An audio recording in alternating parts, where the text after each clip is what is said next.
നമസ്കാരം. ഇസ്രായേലിനെതിരായ ഇറാന്റെ നീക്കം ഉടനെ ഉണ്ടാകില്ലെന്ന് സൂചിപ്പിച്ചുകൊണ്ടാണ് ഇറാൻ പരമോന്നത നേതാവ് ആയത്തുള്ള അലി ഖമേനി തന്റെ പ്രസ്താവന നടത്തിയത്. മിസൈൽ ആക്രമണം ഇസ്രായേലിലുള്ള കുറഞ്ഞ ശിക്ഷയാണെന്ന് പറഞ്ഞുകൊണ്ടാണ് ഖമേനി തന്റെ നിലപാട് വ്യക്തമാക്കിയത്. ഹമാസിനെയും ഹിസ്ബുള്ളയും തോൽപ്പിക്കാൻ ഇസ്രായേലിന് സാധിക്കില്ലെന്നും അദ്ദേഹം പറഞ്ഞു. അതേസമയം ഇത് നീട്ടിവെക്കാൻ ഉദ്ദേശിക്കുന്നില്ലെന്നും കൃത്യമായ സമയത്ത് നടപടി ഉണ്ടാകുമെന്നും ഖമേനി പറഞ്ഞു. ഇസ്രായേലിനെതിരെ 2023 ഒക്ടോബർ 7 ഹമാസ് നടത്തിയ ആക്രമണം നീതീകരിക്കാവുന്നതാണ്. അത് ശരിയായിരുന്നു. ഹമാസും ഹിസ്ബുള്ളയുമായി ചേർന്ന് ഇറാൻ പൊതുശത്രുവിനെ നശിപ്പിക്കും. ഇസ്രായേലിന് തങ്ങളെ ഒരിക്കലും തോൽപ്പിക്കാനാവില്ല. ഇസ്രായേലിനെതിരെ മുസ്ലിം രാജ്യങ്ങൾ ഒരുമിച്ച് നിൽക്കണമെന്നും ഖമേനി തന്റെ അസാധാരണ പൊതുപ്രസംഗത്തിൽ കൂട്ടിച്ചേർത്തു. 5 വർഷത്തിനു ശേഷമാണ് ഖമേനി പൊതുപ്രസംഗം നടത്തുന്നത്. ഇസ്രായേലിനെതിരെ വൻ മിസൈൽ ആക്രമണത്തിന് ശേഷമാണ് ആയത്തുള്ള അലി ഖമേനി വെള്ളിയാഴ്ച പ്രാർത്ഥനകൾക്ക് നേതൃത്വം നൽകാനും രാജ്യത്തിന്റെ പദ്ധതികൾ സംബന്ധിച്ച് ഒരു പൊതുപ്രഭാഷണം നടത്താനും എത്തിയത്.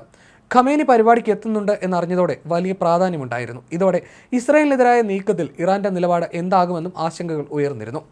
ഇതിനിടെ ബെയ്റൂത്തിലുള്ള ഹിസ്ബുള്ളയുടെ രഹസ്യാന്വേഷണ വിഭാഗത്തിന്റെ ആസ്ഥാനം ലക്ഷ്യമാക്കി ഇസ്രായേൽ വ്യോമാക്രമണം നടത്തി. പ്രദേശത്തെ ജനങ്ങളോട് ഒഴിഞ്ഞുപോകാൻ ഇസ്രായേൽ നിർദ്ദേശം നൽകിയിട്ടുണ്ട്. ഹിസ്ബുള്ളയുടെ മുൻ തലവൻ ഹസൻ നസ്രല്ലയുടെ പിൻഗാമിയാകുമെന്ന് പറയപ്പെടുന്ന ഹാഷിം സഫീദിനെ ലക്ഷ്യമിട്ടാണ് ആക്രമണം നടത്തിയതെന്നാണ് US അധികൃതർ അറിയിച്ചത്. ഹിസ്ബുള്ള നേതാക്കളെ ഉന്നം വെച്ച് നടത്തിയ ആക്രമണത്തിൽ 16 പേർ കൊല്ലപ്പെട്ടുവെന്നാണ് റിപ്പോർട്ടുകൾ. തെക്കൻ ലെബനനിലെ 25 ഗ്രാമങ്ങളിലെ ജനങ്ങളോട് ഒഴിഞ്ഞുപോകാൻ ഇസ്രായേൽ സൈന്യം വ്യാഴാഴ്ച നിർദ്ദേശിച്ചതിന് പിന്നാലെയാണ് ആക്രമണം ശക്തമാക്കിയത്. തെക്കൻ ലെബനനിൽ വ്യാഴാഴ്ച 15 ഹിസ്ബുള്ള അംഗങ്ങളെ വധിച്ചെന്ന് ഇസ്രായേൽ സൈന്യം അറിയിച്ചു.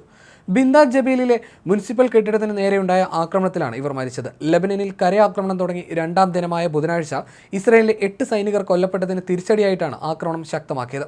3 മാസം മുൻപ് നടത്തിയ ആക്രമണത്തിലൂടെ ഗാസയിലെ ഹമാസ് സർക്കാരിന്റെ തലവൻ റാഹി മുഷ്താഹയെയും ഉന്നത സുരക്ഷാ ഉദ്യോഗസ്ഥരായ സമേഹ് അൽ സിറാജ്, സമി ഔദേഹ് എന്നിവരെയും വധിച്ചെന്ന് ഇസ്രായേൽ സൈന്യം വ്യാഴാഴ്ച അറിയിച്ചിരുന്നു.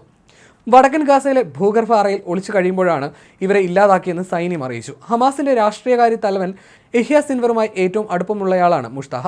ഒക്ടോബർ 7 ഇസ്രായേലിൽ കടന്നുകയറി ഹമാസ് നടത്തിയ ആക്രമണത്തിന്റെ ആസൂത്രകരിൽ ഒരാളാണ് സിൻവർ. ഇയാൾ ഗാസയിൽ ഒളിച്ചു കഴിയുന്നുണ്ടെന്നാണ് വിശ്വാസം. അതേസമയം ലെബനനിൽ ഇസ്രായേൽ മുന്നോട്ട് തന്നെയാണ്. അന്താരാഷ്ട്ര സമ്മർദ്ദവും കഴിഞ്ഞ ദിവസമുണ്ടായ 8 സൈനികരുടെ മരണവുമൊന്നും ഇസ്രായേലിനെ പിന്നോട്ട് ചിന്തിപ്പിക്കുന്നില്ല. ഭീകരരെ തുടച്ചു നീക്കാൻ കരയുദ്ധം കൂടുതൽ വ്യാപിപ്പിക്കാൻ ഒരുങ്ങുകയാണ് ഇസ്രായേൽ. തെക്കൻ ലെബനനിലെ 25 ഗ്രാമങ്ങളിലെ ജനങ്ങളോട് ഒഴിഞ്ഞു പോകാനായിരുന്നു ഇസ്രായേൽ സൈന്യം നിർദ്ദേശം നൽകിയത്. വലിയ ഏറ്റുമുട്ടലാണ് നടക്കുന്നത്. 20 ഗ്രാമങ്ങളുടെ നിയന്ത്രണം ഇസ്രായേൽ ഏറ്റെടുത്തിട്ടുണ്ട്.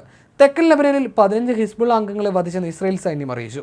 ആക്രമണത്തെ തുടർന്ന് 12 ലക്ഷം ലെബനൻകാർക്ക് വീടുകൾ ഒഴിഞ്ഞു പോകേണ്ടി വന്നെന്ന് കാവൽ പ്രധാനമന്ത്രി നജീബ് മിഖാത്തി പറഞ്ഞു. ബെയ്റൂട്ടിലെ ഹിസ്ബുള്ളയുടെ രഹസ്യാന്വേഷണ വിഭാഗം ആസ്ഥാനം ആക്രമിച്ചെന്ന് ഇസ്രായേൽ സൈന്യം പറയുന്നു. ജൂലൈയിൽ ഗോലാൻ കുന്നുകളിൽ ആക്രമണം നടത്തി 12 കുട്ടികളെ കൊന്ന ഹിസ്ബുള്ള കമാൻഡർ ഖാദർ ഷബാഹിയെ വധിച്ചു. തവിയ ഗ്രാമത്തിൽ രക്ഷാ ഒഴിപ്പിക്കൽ ദൗത്യങ്ങളിൽ ഏർപ്പെട്ടിരുന്നവർക്ക് നേരെ ഇസ്രായേൽ നടത്തിയ ആക്രമണത്തിൽ ലെബനീസ് പട്ടാളക്കാർ കൊല്ലപ്പെട്ടുവെന്നും ആരോപണമുണ്ട്. റെഡ് ക്രോസിന്റെ 4 അംഗങ്ങൾക്കും പരിക്കേറ്റുവെന്നും റിപ്പോർട്ടുണ്ട്. ഇസ്രായേൽ നഗരമായ ടെൽ അവീവിലേക്ക് യമനിലെ ഹൂതികൾ ഡ്രോൺ അയച്ചു. എന്നാൽ ഇതൊന്നും ഇസ്രായേലിൽ കാര്യമായ നാശനഷ്ടം ഉണ്ടാക്കുന്നില്ല എന്നതാണ് വസ്തുത. ലെബനനിൽ കരയാക്രമണം തുടങ്ങി 2ാം ദിനമായ ബുധനാഴ്ച ഇസ്രായേലിലെ 8 സൈനികർ കൊല്ലപ്പെട്ടതിന് തിരിച്ചടിയായിട്ടായിരുന്നു ആക്രമണം ശക്തമാക്കിയത്.